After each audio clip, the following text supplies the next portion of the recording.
nutrisi pada tanaman cabai saya.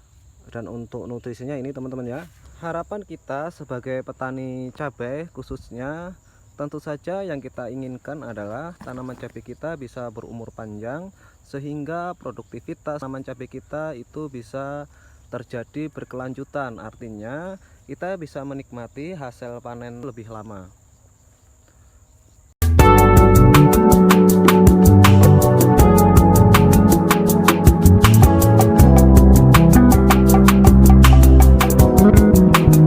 Assalamualaikum warahmatullahi wabarakatuh. Bismillahirrahmanirrahim. Allahumma sholli ala Sayyidina Muhammad wa ala ali Sayyidina Muhammad. Baik teman-teman, kembali lagi dengan saya di channel Sukses Tani TV. Hari ini saya akan mereview tanaman cabai saya yang sekarang sudah memasuki pembuahan kedua. Dan alhamdulillah teman-teman ya, perkembangan tanaman cabai saya ini buah-buahnya sudah hampir merata terlihat. Tentu saja ada beberapa hal yang harus kita perhatikan atau kita lakukan agar tanaman cabai kita di masa pembuahan kedua seperti ini pembuahannya bisa maksimal. Pemberian nutrisi tentu saja harus kita lakukan secara kontinu agar tanaman cabai kita tidak kekurangan nutrisi, sehingga di saat memasuki pembuahan kedua seperti ini tanaman cabai kita bisa lebih maksimal. Di daerah saya teman-teman ya, di Kalimantan Selatan ini, khususnya di Kabupaten Tanah Bumbu, intensitas hujan sampai hari ini masih tinggi intensitasnya. Tetapi alhamdulillah, walaupun intensitas hujan tinggi, tanaman cabai saya ini masih bisa bertahan untuk serangan penyakit penyebab antraknosa atau layu fusarium. Alhamdulillah sampai hari ini masih aman terkendali. Untuk menjaga agar tanaman cabai kita tidak mudah terserang penyakit, tentu saja imunitas harus kita jaga sehingga tidak mudah terserang penyakit. Hal yang pertama harus kita lakukan adalah menjaga media pada tanaman cabai kita. Harapan kita sebagai petani cabai khususnya, tentu saja yang kita inginkan adalah tanaman cabai kita bisa berumur panjang sehingga produktivitas bisa terjadi berkelanjutan. Artinya kita bisa menikmati hasil panen lebih lama. Untuk mencapai harapan kita itu tentu saja ada hal-hal yang harus kita lakukan, terutama adalah pemberian nutrisi pada tanaman cabai kita. Dan hari ini saya akan melakukan penyepraian nutrisi dan saya akan memperlihatkan ke teman-teman nutrisi apa sih yang saya gunakan untuk memacu pertumbuhan atau pembuahan pada tanaman cabai saya ini yang sudah memasuki pembuahan kedua teman-teman ya. Teman-teman terus ikuti videonya, jangan di skip-skip agar tidak gagal paham, sehingga pada penerapan nanti apabila teman-teman mengikuti metode yang saya gunakan ini agar tidak terjadi kesalahan dalam pengaplikasian. Oke teman-teman ya, akan saya sepilkan obatnya yang akan saya lakukan untuk menyeprai hari ini. Jadi saya akan melakukan penyepraian hari ini. Yang pertama, hari ini saya akan melakukan penyepraian nutrisi pada tanaman cabai saya. Dan untuk nutrisinya ini teman-teman ya, Prima Plus ini mempunyai kandungan kalium plus boron. Nah, dan dilengkapi dengan unsur-unsur lainnya seperti MgO, CaO, SCO. Nah, jadi seperti itu. Sudah dilengkapi unsur magnesiumnya teman-teman ya. Kalsiumnya juga sudah ada. Dan nama nutrisinya adalah Prima Plus B. Dan untuk dosisnya teman-teman silahkan ikuti dosis yang tertera pada kemasannya teman-teman ya. Silahkan ikuti itu saja, nggak usah ditambah-tambah, nggak usah dikurangi, cukup ikutin itu aja. Yang kedua, saya tambahkan dengan asam amino.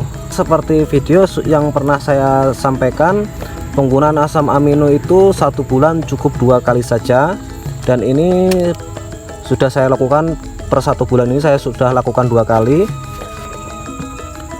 Selain pemberian nutrisi pada tanaman cabai kita juga harus melindungi agar tanaman cabai kita itu tidak mudah terserang penyakit jamur penyebab antraknosa maupun jamur penyebab layu fusarium. Jadi saya gunakan adalah fungisidanya Cabriotop dengan bahan aktifnya Pyraclostrobin 5% plus Metairam 55%. Jadi saya gunakan fungisida ini. Dan ditambah lagi ya teman-teman ya, selain kita memberikan nutrisi fungisida agar tanaman cabai kita terlindung dari serangan jamur penyebab antraknosa, kita juga harus melindungi buah cabai kita agar tidak terserang lalat buah ya, karena serangan lalat buah pada tanaman cabai di saat musim hujan tuh biasanya intensitasnya itu atau perkembangan lalat buah pada saat musim hujan itu lebih cepat teman-teman. Maka dari itu kita harus cegah. Pencegahan dari awal itu lebih baik. Seperti yang sudah saya sampaikan, saya menggunakan insektisida yang mempunyai merek dagang Meta dengan bahan aktif Demotuat, dan ini adalah andalan saya teman-teman ya, karena ini cara kerja adalah kontak dan sistemik, maka saya akan mix dengan yang kontak. Nah, jadi saya gunakan Curacron teman-teman ya. Nah, ini dua bahan insektisida ini cukup ampuh untuk mengendalikan serangan lalat buah.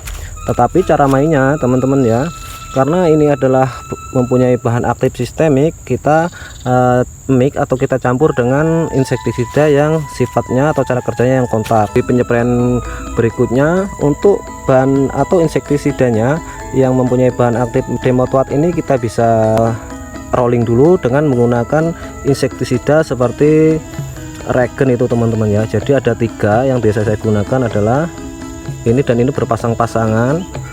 Jadi seperti itu, kontak dengan sistemik, jangan mencampurkan insektisida yang mempunyai atau yang punya cara kerjanya itu sama, sistemik dengan sistemik maupun kontak dengan kontak. Itu sebisa mungkin kita hindari, karena tujuannya apa? Agar obat yang kita berikan itu cara kerjanya itu tidak menurun teman-teman ya. Bisa kita lakukan pencampuran itu kontak dengan sistemik, begitupun dengan fungisidanya seperti itu teman-teman ya. Jadi yang saya lakukan ini, nah ini saya lakukan, saya spraykan secara sekaligus teman-teman ya. Jadi ada 1 2 3 4 5 ini saya spraykan sekaligus. Untuk dosisnya seperti biasa, kita nggak usah tambah-tambah atau kurang-kurangin, kita ikuti yang sudah tertera pada kemasannya. Jadi seperti itu.